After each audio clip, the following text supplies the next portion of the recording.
Eu sou advogada dos corais. Sim, a natureza possui direitos. Minha história de vida iniciou no mar. Nasci e cresci em Recife, Pernambuco, nordeste do Brasil. Carrego em meu nome o sobrenome da costa. Era impossível. Eu nasci para amar o mar. E aprendi desde criança que o mar traz a nossa existência.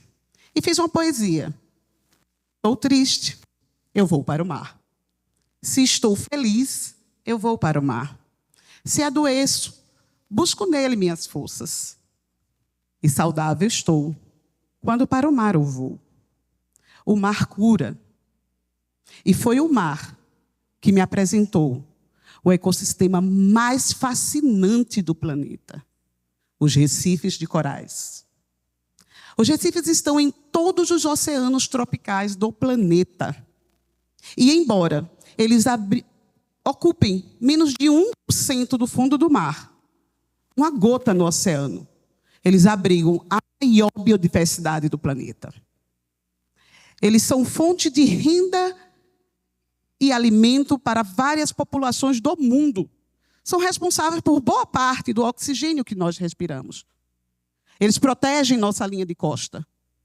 São fontes de renda, auxiliam na economia local, com áreas de turismo, de pesca. Eles são berçários marinhos. São áreas lindas, fantásticas, de inspiração, de paz e de amor. Mas existe algo que poucas pessoas conhecem e sabem. Os recifes estão pedindo socorro. Eles estão lutando para sobreviver. Há mais de 25 anos que eu estudo esses ecossistemas. E após vários mergulhos, várias horas de estudo e pesquisa, vários dados levantados, comecei a ver e doer no meu coração o que eu via nos recifes. E daí, passei a me portar assim. Eu sou advogada dos corais. E comecei a dizer isso em palestras, em reuniões com gestores, em reuniões com os tomadores de decisão. Porque os corais não falam a minha língua. Mas com um histórico de estudo e pesquisa, eu aprendi a entender a deles. Minha história científica começou quando eu mergulhei, literalmente, no mundo microscópico dos recifes. Eu comecei estudando as microalgas que vivem dentro dos corais. Sim, eles possuem uma parceira secreta, as zooxantelas. Eles vivem juntos, como se fosse um pacto. Um pacto de amor, onde o coral dá o abrigo e as zooxantelas dão a cor e o alimento. Essas algas elas são responsáveis pela alimentação do coral, pelo seu crescimento, pela formação do esqueleto calcário, pelas cores vibrantes que nós enxergamos quando mergulhamos em um recife. Graças às zooxantelas, os corais conseguem construir esse fantástico ecossistema. É uma relação tão íntima, tão perfeita, que era impossível não se apaixonar. Eu me apaixonei para sempre. Mas, ao longo das minhas pesquisas, eu comecei a ver algo que chocou meu coração. Esse pacto de amor microscópico estava sendo rompido. A estabilidade era relativa. Algo precisava ser feito porque os corais estavam morrendo. Com o aquecimento global, a temperatura da água tem aumentado. E em períodos em que ela fica quente demais, esse pacto de amor microscópico é rompido. E os corais, em sua agonia, expulsam as zooxantelas. Ficam branco, porque eles perdem sua cor. É o que chamamos de branqueamento de corais. Mas e o que é o branqueamento? É só a perda da cor do coral? Não. Quando o coral está branco, ele perdeu sua fonte de alimento, de oxigênio, fica fraco e doente e pode até morrer. E se um coral morrer, não é só um organismo que desaparece. É o ecossistema inteiro que entra em colapso. Menos biodiversidade. Menos peixes. Sim, os corais atraem os peixes. É como se o planeta... Imagina vocês mergulharem no Recife totalmente branco. É como se o planeta tivesse apagado as suas luzes. Redução do estoque pesqueiro, vulnerabilidade para as pessoas que dependem do mar, perda de áreas de interesse para turismo. Hoje moro em João Pessoa. Os recifes costeiros desse estado são meu laboratório vivo, meu livro, meu caderno de anotação, minha inspiração. Há mais de 20 anos que monitoro a saúde desses recifes costeiros. E junto com a equipe de alunos apaixonados por corais, nós levantamos a biodiversidade, monitoramos a saúde dos corais. Nós vimos o aumento expressivo de macroalgas. E muita coisa do que vimos doeu fundo. E foi aí que eu comecei a advogar. Não só dentro da academia, onde estou, mas lá fora, com as pessoas, em nome dos corais e dos recifes. Nós passamos, eu e os meus alunos, minha equipe apaixonada, a atuar diretamente nas áreas de visitação. Nós entramos nas embarcações turísticas, nós falamos com os visitantes, olho a olho, instruindo, orientando o que deve e o que não deve ser feito durante uma visitação aos recifes.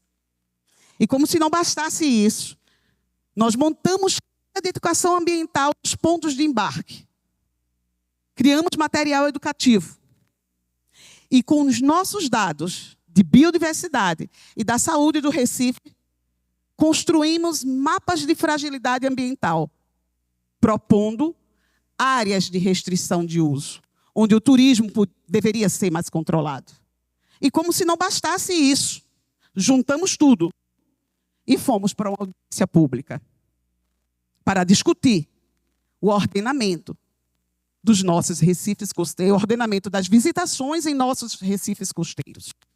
E foi aí que a ciência saiu do laboratório e foi para as ruas.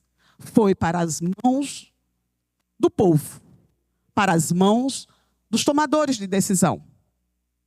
Porque não adiantava eu levantar várias informações, dados, publicar artigos, se as informações não chegavam nos recifes.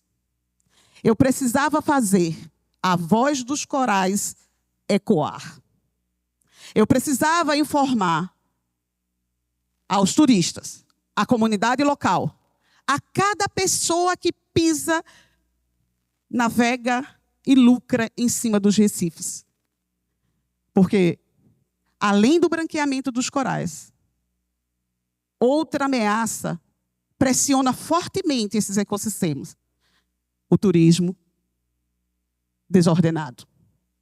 Âncoras sendo lançadas diretamente nos recifes. Pessoas caminhando sobre os corais como se fosse parque de diversão. Pouca ou quase nenhuma orientação aos visitantes. A ciência precisava ir para as ruas. Mas, bom, eu aprendi com os recifes muitas coisas. Que a vida é feita de parcerias.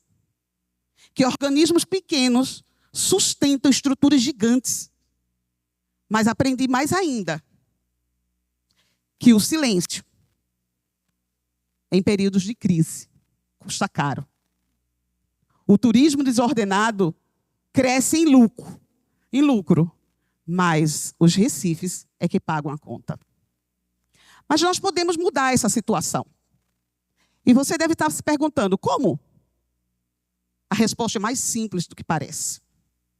Da próxima vez que você for aos recifes, e for à praia, e for visitar os recifes, opte por um turismo que respeita a biodiversidade e protege a vida. Escolha visitas guiadas. Não pise nos corais. Não alimente os peixes. E critique essa ação junto às embarcações. Exija gestão, fiscalização e educação ambiental nas áreas recifais. Porque quando você salva um coral, você salva um ecossistema inteiro. Você salva espécies que você nem conhece, mas que sustentam a sua vida. Os recifes são nossa casa. Portanto, hoje eu vim aqui apresentar dados, mas principalmente para fazer um alerta. Aquecimento global mata. Turismo desordenado destrói. E quero fazer um convite a cada um de vocês, a junto comigo, levantar essa bandeira. Vamos salvar aquilo que nos cura, aquilo que sustenta esse planeta. Vamos salvar o mar, vamos salvar os recifes. Porque conservação recifal não é apenas uma pauta ambiental. É uma luta por vida, por economia, por sustentabilidade do futuro. E nunca esqueçam, corais não têm voz. Eles têm a nossa.